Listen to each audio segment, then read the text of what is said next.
It's my feel-good breakfast show. Welcome back. Thank you so much for tuning in on this Wednesday edition of Expresso. It's all about the kids this morning and the moms as well. We are talking about balancing work and life and the stress that can come with that for a working mom. Registered counsellor Shanaaz Moas is here, who is herself a working mom. And I think you seem to have found a zen calm in the centre of the madness of being a mom. In the many times we've spoken, I think you're getting it right, which is something that we all strive to, but you yourself have pointed out that we don't get it right all the time. And that's impossible because we are human. But let's talk about the prolonged negative effect. I would imagine there are a lot of mothers out there kind of feeling they're trapped in a cycle that they can't do anything about. What are some of the negative effects of a long-term sense of guilt that you are not cracking that kind of perfect balance between work and children?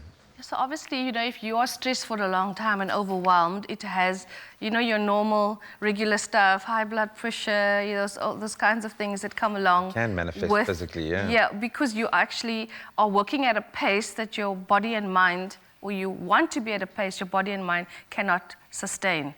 So this adrenaline rush that you're pushing yourself through, from making the organic snacks in the morning. I mean, I'm just going to be like out myself. I don't like making kids lunches.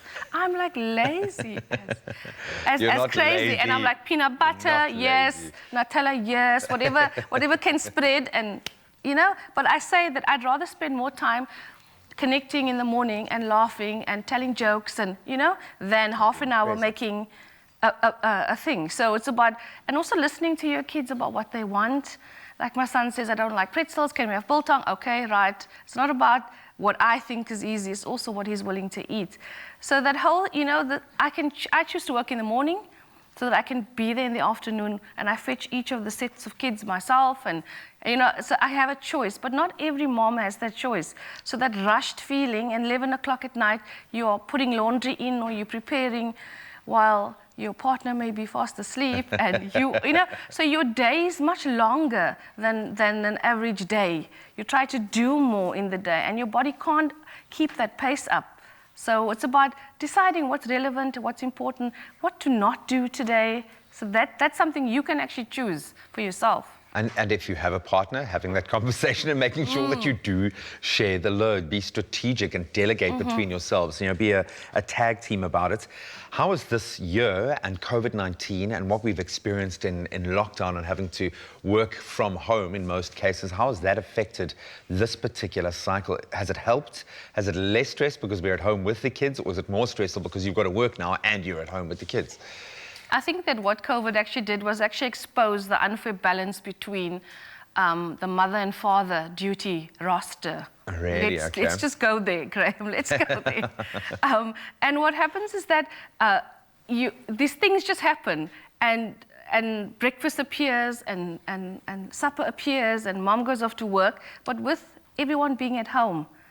You actually saw that there wasn't appearing, it was mom working herself to a standstill, then rushing off to a Zoom meeting, then rushing out again, putting in the laundry, so you were trying to be super mom in the way that you functioned at home. But remember, when you went off to work, you were super working lady. You had a persona where you were respected and you could delegate. You were Mr. Mom. At home, it was you still trying, and I found a lot of women, I said, you can't do everything.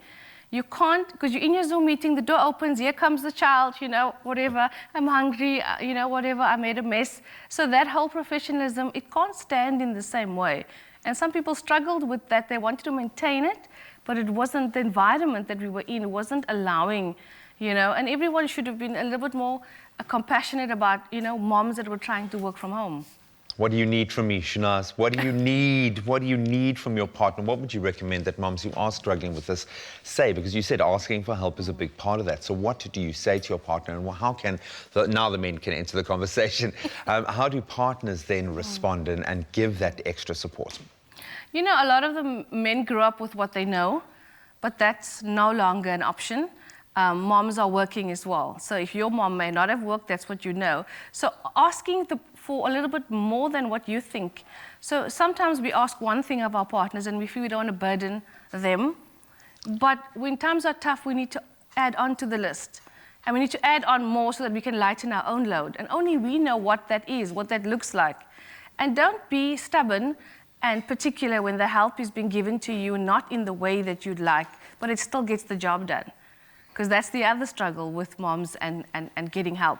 It's not in the way I would do it. Yeah, you want to see Take the the end help, results. say thank you, yes. Just do it. Yeah. And take a bit of that pressure off yourself. You're getting it right, maybe not all the time, but no one does because we are human. But focus on being present for your kids when you do get that time with them. And maybe that can be the downtime that you actually need to refill your cup and feel a bit more inspired. Shanaz, keep on rocking. You got it, man. You got it down. Hopefully that's inspired you to go and enjoy that time with your kids and also take a bit of the pressure off your shoulders.